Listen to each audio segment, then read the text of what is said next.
The slogan "Made at Sac State" takes on new meaning as J. Luke Wood assumes the presidency of the university. Wood, a 2005 graduate, joins us to talk about returning to his alma mater and his vision for its future.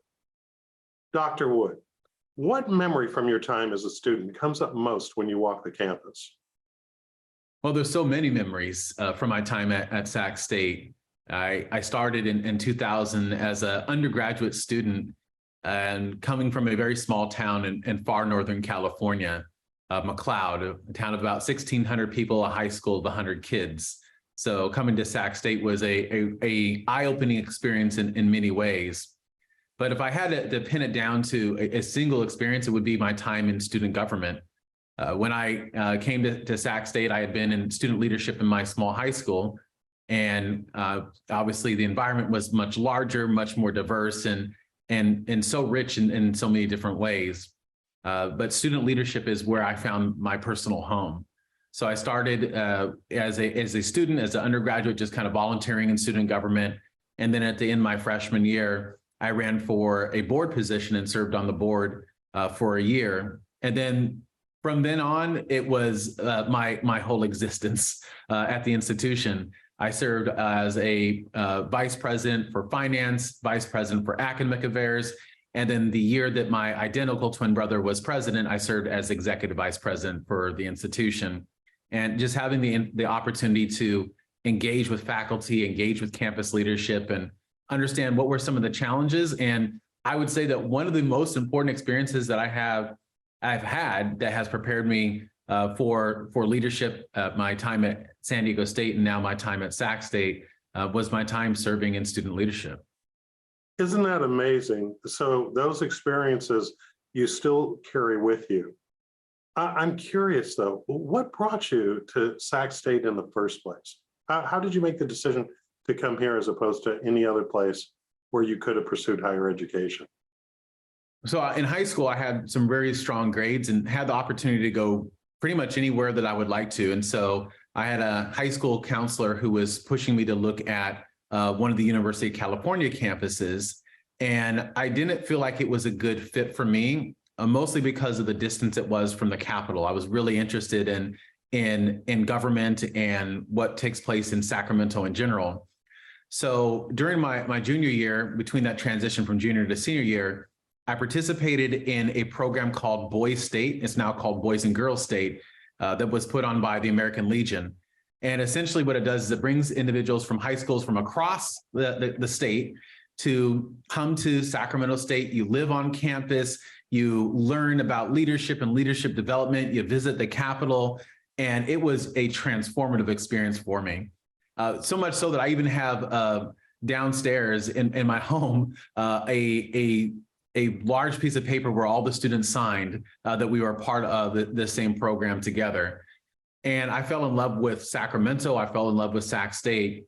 Now, my identical twin brother, he was looking at going to Chico State because at the time they had a really strong program. They still do in music industry. And so I was looking at Sacramento State. He was looking at Chico State. And at that point, we were going to part ways. And that was going to be a very difficult experience.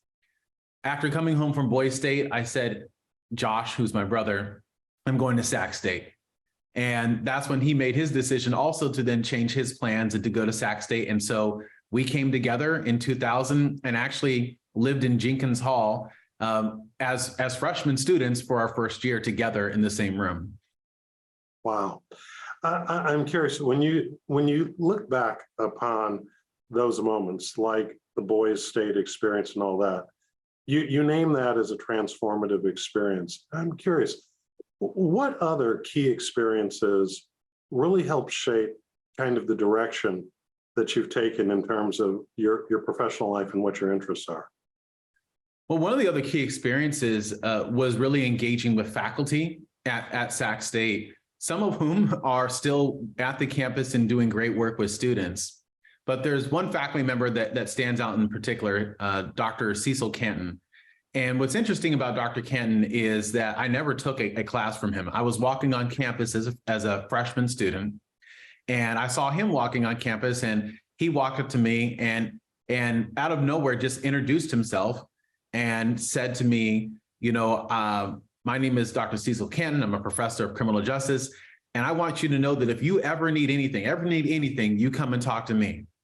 And there's a lot of people who say things like that to you, but there's few people who say things like that and actually mean it. And no matter whether things were going good for me or whether I was going through challenges, he was there for me. Every single time I had an organization, the student organization, where we were putting on an event or a program, he would come, he'd be in the front row supporting. And so he became one of the most important mentors that I've had in my life. And what's interesting about it is I never took a single class from him, ever. Really? Never took a single class from him, but yet he saw me and a whole generation of students as still being his responsibility. And for me, that's the ethos at Sac State. I think in general, the professors never have thought that you have to be in a student in my class for me to feel a responsibility for your learning, growth, and development. And so that I've taken with me, and I've tried to model the same thing as a student. And when I was teaching as a graduate student to undergraduates, and then as a professor, I've always had the ethos that no matter who they are, if they're enrolled at the institution, then they're also my responsibility. Now, that is quite a statement. And I want to connect that to something that is also a huge part of your career. And that is, you've been the author of over 16 books and over 180 articles, and have not been a quiet academic from that perspective. And your work has focused around access and equity related issues. Really about not just achievement, but about creating environments where achievement can flourish and take place, especially for those who might not feel connected to an institution like Sac State in the first place. Connect the experience you had with that professor to the work that you are so renowned for. Well, it is interesting that you make that connection, because that connection with him was one of the things that really inspired me to push further into the work that I do. So even going back to that experience in running for student government, my focus at the time was on issues around student success. So it's interesting that as a student, I advocated for issues around student success. And then as a professional, it's the same thing that I've done both as a scholar and as a practitioner. And I think it really comes down to just an understanding that not every single student who attends a college or a university ends up graduating from the institution. And for me, coming from the small town that I came from, that was actually an eye-opening experience, because people always just said, oh, you got to go to college, you got to go to college. But no one ever talked about, well, and when you get there, you have to do the things that are necessary to finish college. And then when you finish college, you have to do the things that are necessary to be successful in your career. And so I think that there are so many things that many students don't understand, is particularly if they have a background like me, where they're a first generation college student, that you just don't have a framework for understanding what that looks like. And when we look at the issues that we see in colleges and universities across the country, we find that many of our minoritized students, and that's our students of color, that's our students who have been justice impacted, our former foster youth, students with disabilities, but we know that they have outcomes that are oftentimes lower than that of their peers, that they may be less likely to graduate. And so my professional career has been spent advocating for those students and understanding what is it that institutions have to do to ensure that every student has the opportunity to succeed. And that is some real difficult work, because it involves changing organizations, but also changing hearts. And so I'm involved in both heart work and organizational change. And I think that's been what's been impactful as a scholar, but also I think what it will help me in leadership at Sac State and beyond. Let's stay with that for just a second, Dr. Wood. If you were to name, just off the top of your head, say 3 conditions that need to be present in order to really support student success for all students, but especially those who may not come from the traditions or backgrounds most typically associated with student success, what would they be? Well, I can give you those pretty easily.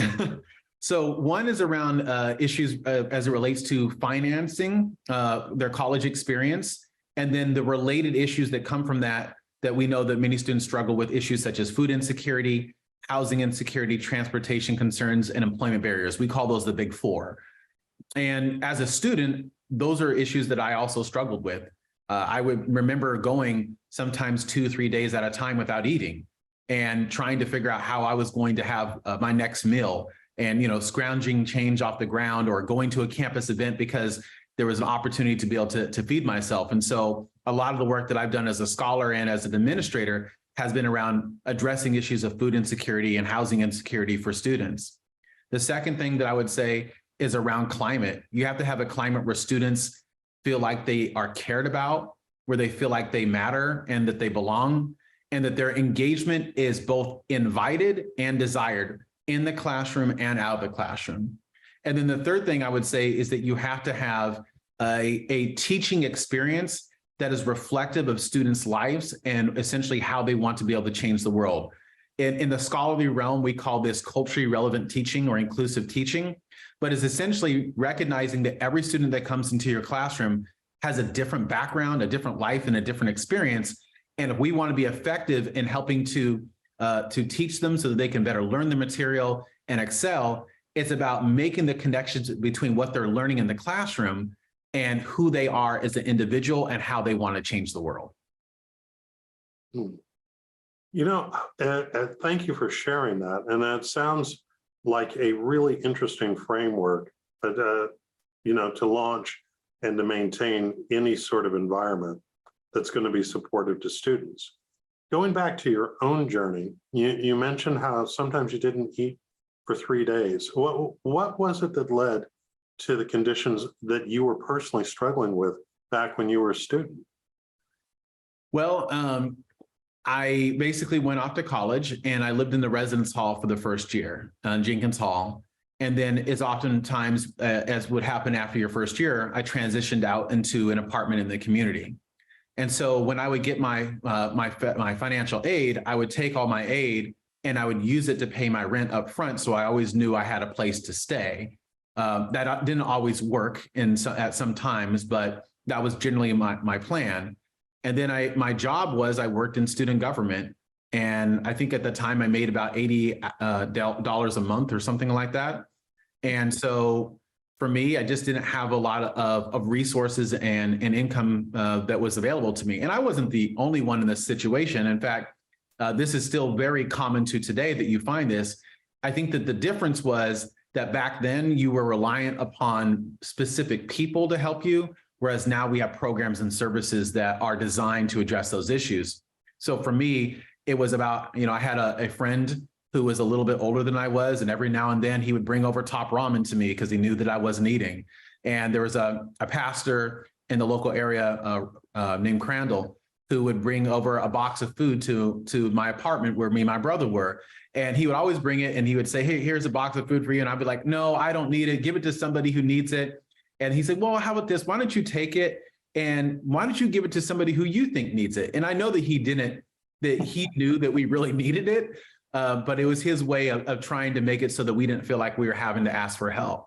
There was another person who was in EOP who would oftentimes take me and my brother out to lunch simply because she knew that this was something that we struggled with. And so I was fortunate that there was a community of people who cared about me. And so despite having some of the challenges that as a scholar, I know are predictors of students not completing college, I had individuals who were invested in me enough that I didn't have to ask for help, that they proactively provided it for me. And I would like to say that that is one of the things that I've learned as a scholar is really important for many students, is we oftentimes don't want to wait for the student to have to get to a point where they ask for help, because some students, particularly our first generation students, college students, our students of color, our male students, may oftentimes find that asking for help can be viewed as a sign of weakness. And so they'll wait until the building is on fire. They'll wait until it's a really challenging situation in their own life before they do. And so I believe in a concept called intrusiveness, where we provide them with support proactively And we try to address the needs as they're occurring or even before they occur, so that we don't end up in a situation where by the time the student comes to us, where it's very difficult for us to be able to resolve the issue that they're experiencing. I also wanted to touch on the fact that you mentioned the foster care system, and you were at one point part of that system, correct? Correct. I was a foster child. Yes. Yeah. When you think about that, that is a huge issue that still vexes California. Do you have any insight about what more we could be doing, particularly as foster children transition from their high school experience and start to look toward their future possibilities, including college, how we need to better support them? Would you have any insight on that? Absolutely. And it's been one of the largest passions, as you can imagine, coming from that own background and experience. So just in terms of my background pretty quickly, so I was born in Oakland. My biological mother was in prison. So my brother and I were immediately became wards of the court and went to the foster care system. We moved from the Bay Area to far Northern California, and with a very diverse group of children in a very similar situation. We were fortunate that we ended up being adopted and by a family that was, continued to do foster care. And so I grew up in a foster home, and a lot of my brothers and sisters, in fact, most of my brothers and sisters are not biologically related to me. And so we had this large foster home with about 12 to 14 of us at any given time. And then across the street from us was a group home. And so there's in this small town, there was this little enclave of children who the state had to provide care for because our families were unable to do so. So when I went off to college, there wasn't the kind of programming that's in place that you see now.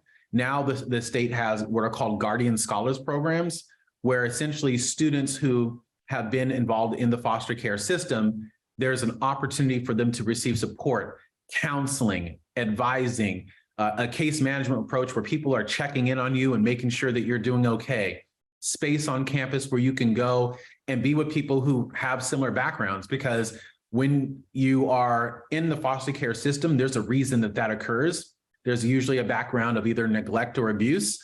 And that's not something that you usually like to talk about with people outside of who've had a similar experience, right? And so we see a similar program at Sacramento State, which I'm excited. In fact, it's one of the things I'm most excited about is I cannot wait to meet our Guardian Scholar students and to support them and to understand what the challenges are that they're facing. And so in general, in terms of what we need to do to support these students, it's that counseling, it's advising, it's making sure that they have a community of support so that when an issue comes up, we're proactively providing them with whatever it is that they need. Because unlike other students, our students who are current or former foster youth or wards of the court, these are individuals who can't necessarily call home when they need no safety net. There's no safety net. And so the campus, we become that safety net for them. Interesting. I want to turn now toward the future. As you step into this role and you look at Sac State and its evolution and look toward the future, what is your vision for what Sac State in the coming years is going to look like and what it's going to be known for? Well, I would say that the number one vision has to be around student success, because that's why we're here.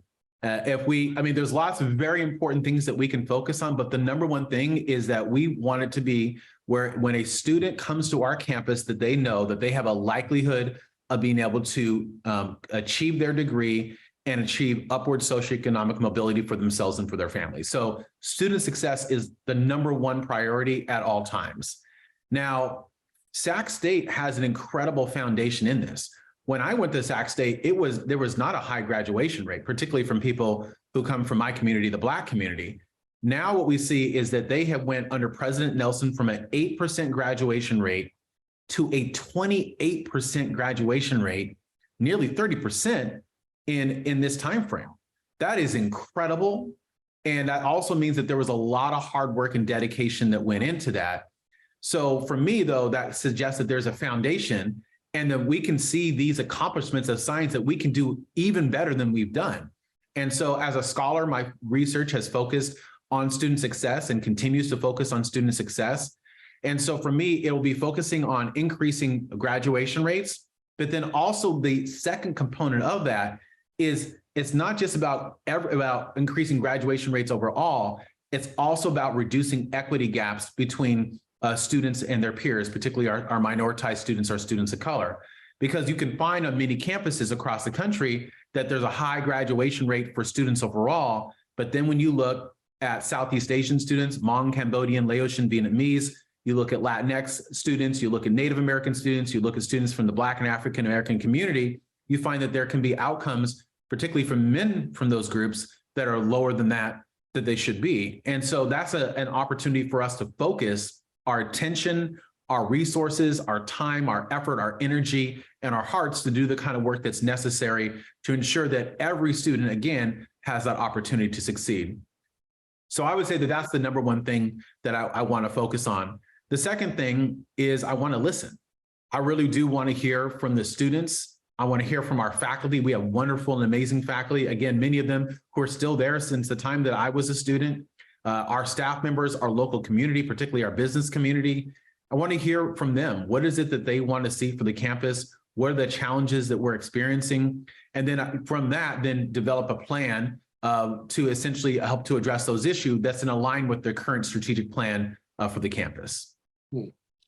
And as you look forward to that strategic plan, nothing happens in a vacuum. And at the moment, we all have been transfixed by the revolution in technology, artificial intelligence, engines like ChatGPT and others.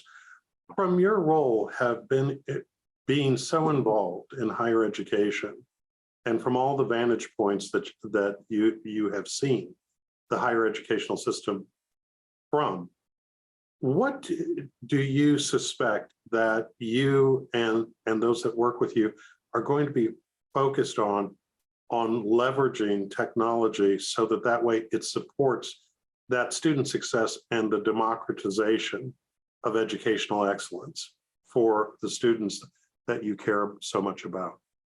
Well, I think it involves us having real conversations about I know that there's a lot of fear around, you mentioned ChatGPT as an example, another AI that's taking place right now. I mean, the rapid growth that we're seeing is in the tech field is amazing.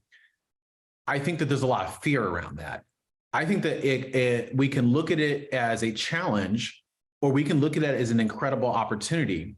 How can we use that to better prepare students for the next phase? How can we use it to re-envision our processes within the institution? And so I think it's about engaging people in conversations where there is naturally a lot of fear that's associated with that.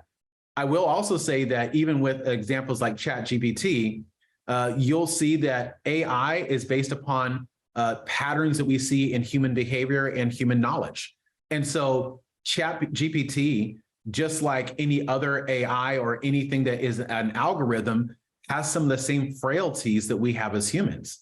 And in fact, I've done some work. I had a paper that I've been working on looking at how ChatGPT actually can reinforce issues of race and racism and perspectives around that. When you ask for common descriptors, for example, of what it means to be a Black student, or then common descriptors for what it means to be a white student at an institution, it's very interesting the differences in terms of how those things are framed and how it can reinforce. I also think that has to be part of the conversation.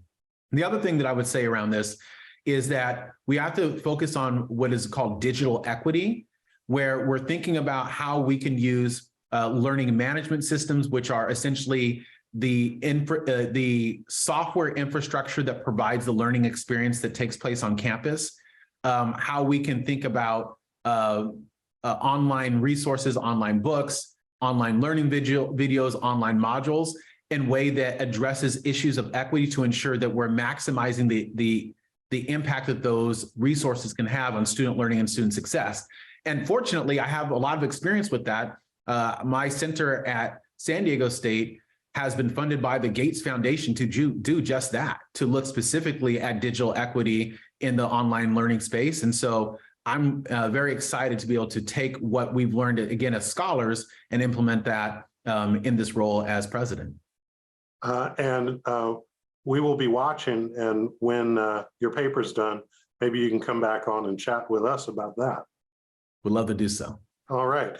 Well, as a proud Sac State graduate and a graduate of the EOP program, I just want to say stingers up. Stingers up.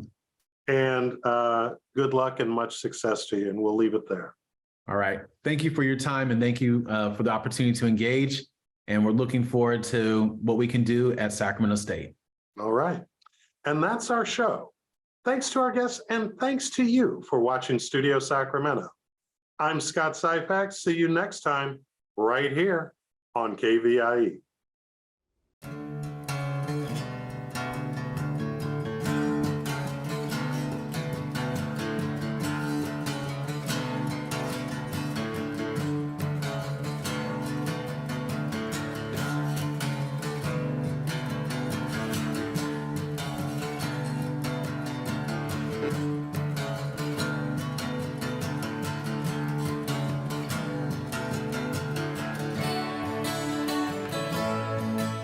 All episodes of Studio Sacramento, along with other KVIE programs, are available to watch online at kvie.org/video.